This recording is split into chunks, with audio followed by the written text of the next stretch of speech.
Hey YouTube, this is Sensation reporting in for another covered hopper review. Today we're going to be reviewing the Walthers Platinum line 6351 4-bay covered hopper. So I have 5 of these covered hoppers, and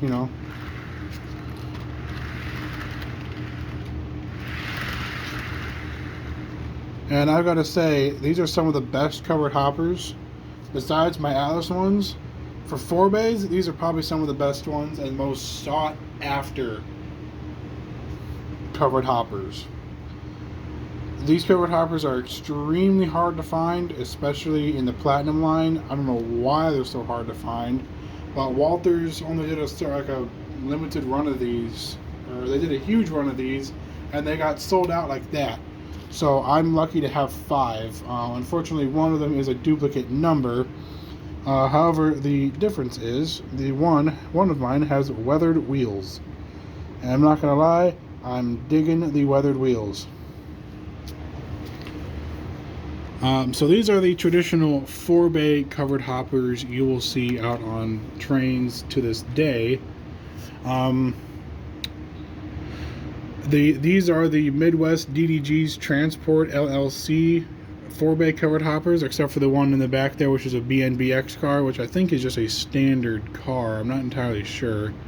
But I've got to say, all of these cars are some of my best running cars. Walthers Proto line, or the Walthers Platinum line, is just underneath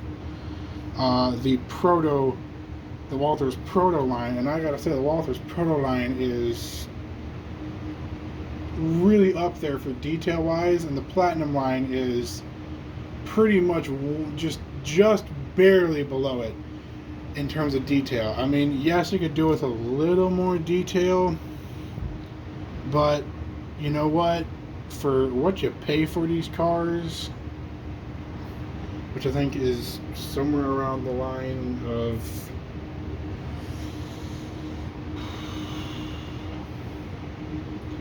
I think 50, I want to say. I don't remember what the price point on these cars is.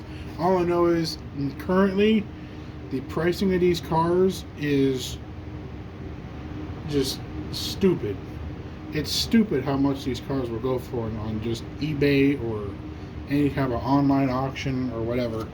And I got lucky enough. I paid, I think, about 15, no, I paid about 20 bucks for $20 per car for all 5 of these, which I got pretty lucky on. And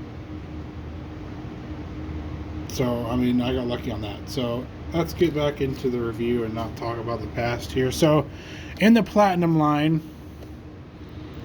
we've got grab irons and detail parts installed, metal wheel sets, and Proto Max couplers. The Proto Max couplers are basically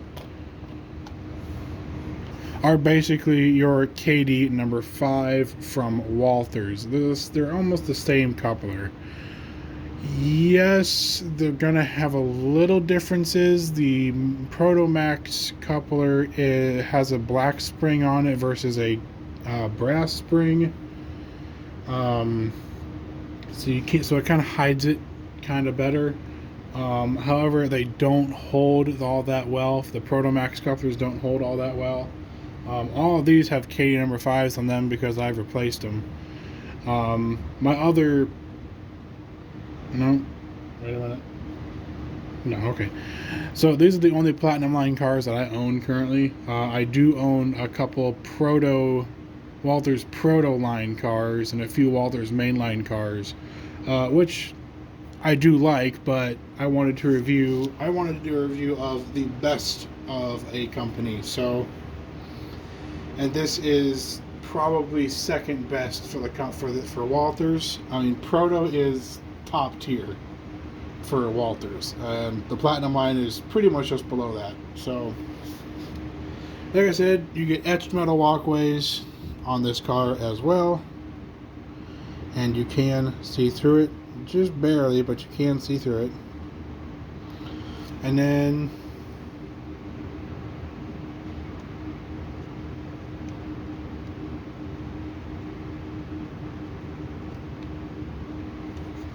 So, and these cars have a lot of weight to them. Now, check out the detail underneath. They've got all the lettering underneath you could possibly want. And some even lettering you're not even going to notice. You will never ever see it because you can't actually see that far in.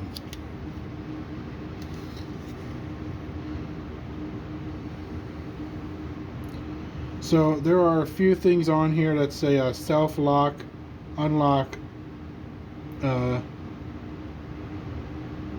Geeps gate open, I guess, with an arrow pointed on it. Clean inside grooves and top of slides before closing. I mean, there's just some really small lettering all over this car that is going to be a pain to see with even my camera. So you're going to have to get down and kind of look at that yourself if you ever have some of these. I know a friend of mine has one of these, and it's got a thread on it.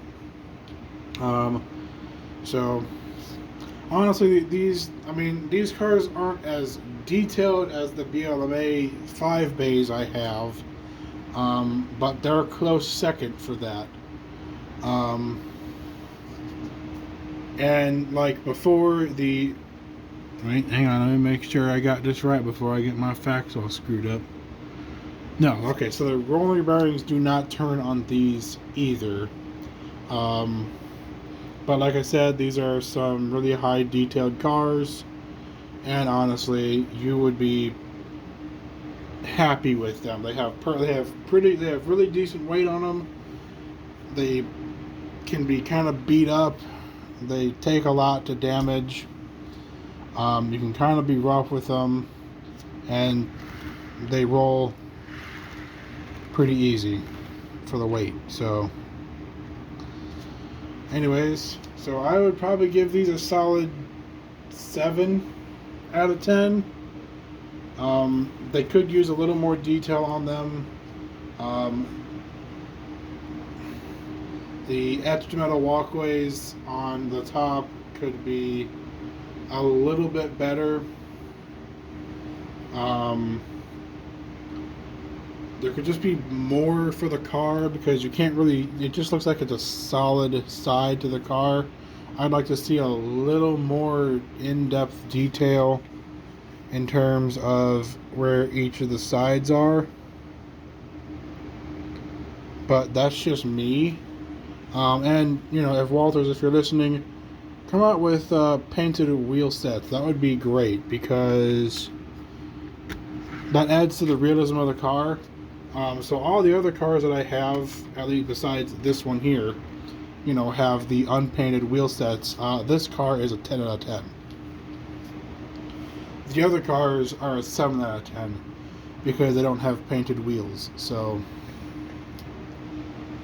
there is a bonus to having painted wheels. It makes the car look realistic, and honestly, when I go to weather this car is going to look even more fantastic. So overall, for this set of cars, I'd probably give it an 8. So it's pretty much just right behind the Atlas 5 bays, the 5660s that I have, that I reviewed as well. Next on the review list is Scale Train's covered hoppers and an Athearn Genesis covered hopper. They have graffiti on them, so I'm going to do a kind of a bulk review of all of those 5. So until then, see you in the next one.